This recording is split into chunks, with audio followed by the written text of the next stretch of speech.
Mr. Prakash ji. Okay. Can you please introduce Prakash ji, please? So let me introduce to you Mr. Prakash Seshadri. Mr. Prakash Seshadri is a business growth expert, much sought after C-suite coach, serial author, keynote speaker, and founder of Sea Change India. He helps businesses to grow exponentially through his research-based, time-tested, homegrown turnaround frameworks. A pleasure to have you, sir. The session is yours. Mr. Prakash Seshadri. Thank you. Namaste, sisters and brothers of this world. Those who have read Mahabharata, you will all know that Dronacharya personally tutored several archers and warriors. Arjuna was one of the top of them. For every warrior that he personally coached, there were thousands and thousands whom he did not coach personally. People like Ekalavya. Those are the Ekalavyas really held the stage for the entire war to happen later. Likewise, in my life, maybe I haven't had the opportunity to personally interact with the great Bharat Ratna, Dr. APJ Abdul Kalam. But all of us have been inspired like Ekalavya was with Dronacharya. My only interaction was when in 2004, when the Kashmir problem was at its peak, I had decided to write my own solution as to what it could be, and then sent to the President of India then, who was Dr. APJ Abdul Kalam. And it was very nice that I got an acknowledgement within a week. Of course, I couldn't take it further at the time because of lack of reach. But that drove me into thinking a lot about developing the nation and even the globe for that matter. If you take the topic that has been taken up for this entire series of talks that's happening, sustainability. If you look at the word sustainability, it comes from the Latin word called sustinere, or to hold together. If you had looked at the great work that Dr. Abdul Kalam did, which was published as a book in 2002, the Vision 2020, the great man, of course, couldn't stay back to see whether it got realized or if he had different goals then. But if you really look at sustainability as a goal, we need to understand that it is something that which is not a destination, it is a journey. The confusion happens when people think that growth is a destination and then they measure based on GDP or GNP or whatever, and then find that there is a huge gap between what they think is to be done and what has not been done. I proposed something different, and it was quite surprising actually that in the talk which was played in the beginning, which was a video, which Mr. Dr. Abdul Kalam gave it as a pledge, where everyone was actually echoing what he was talking. There was also on the screen, if you had found, the then Gujarat Chief Minister Narendra Modi ji was also present in that crowd actually. In that talk, actually, if you understood the pledge, he ends with peace as being the ultimate goal through the process of growth. This had set me thinking long ago, and based on that, in fact, in 2014, I had shared the concept of Glorious India to the then Prime Minister, of course, who continues to be the Prime Minister of this country. And many of the thoughts which I had shared then had been actually used in several ways then. And I continue to participate in works of several state governments and even governments beyond the borders of India. In the recent work that I've done, which goes with this sustainable goals for global growth, if you really look at it, the word sustainer, as I mentioned, comes from the word to hold together, which means that growth by itself cannot hold people together. If you really look at it, for us, for the sake of argument, if I say that I am continuing to grow, it's all possible that my neighbor is going to be upset with the kind of growth I've had.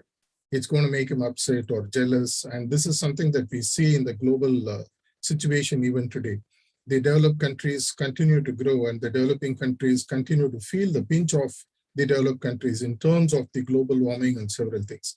And hence, based on this, I had postulated a concept called as PHGenomics, or in short stands for peace, happiness, and growth-based economics. This is the only sustainable model. I'm very sure if Dr. Abdul Kalam is alive today, he would have created a vision for the 21st century, which would have actually included these three basic components, what I have envisaged in this concept, which I have been now sharing extensively. It's getting a lot of press. It's reached several governments, both in India and abroad. When you look at growth, would economic growth alone make a nation prosperous?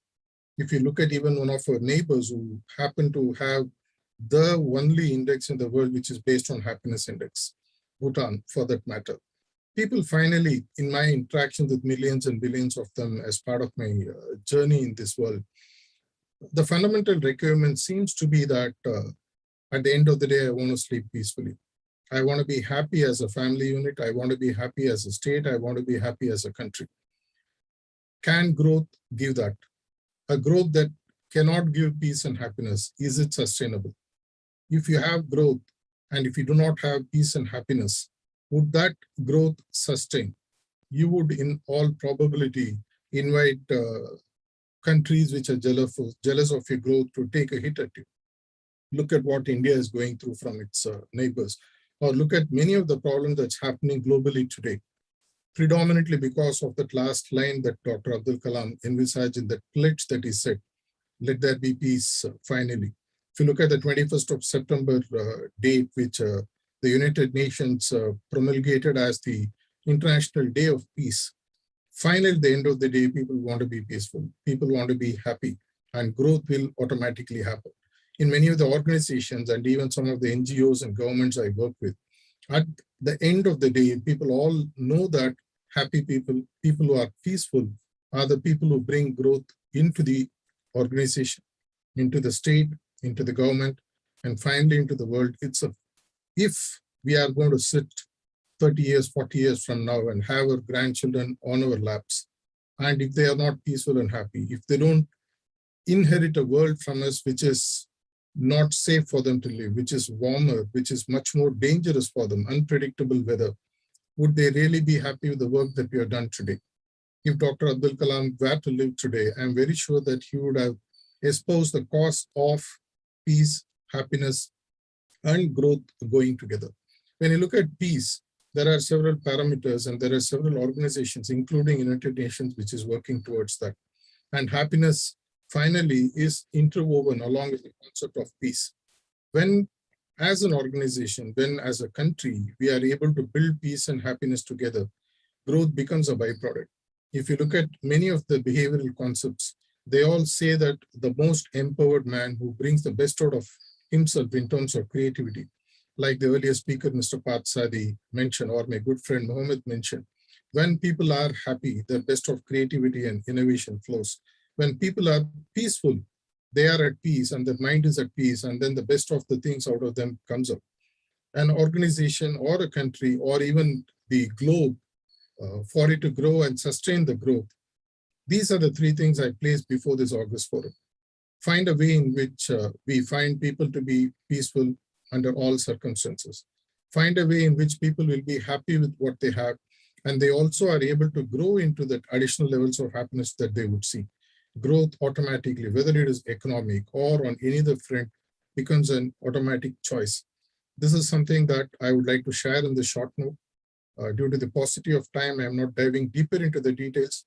If you're looking at a global sustainable growth that would hold the globe together, that would hold all the people together, let's look at building a vision 21st century based on the principles that Dr. Abdul Kalam would be happy to acknowledge and approve and allow us to proceed further.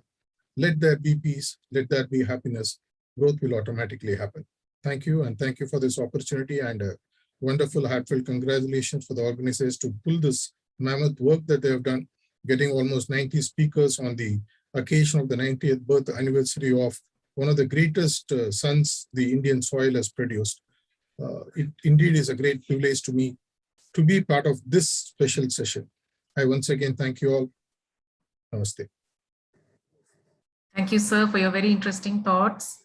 And as you said, sustainability is not a goal, it is a journey. Thank you so much.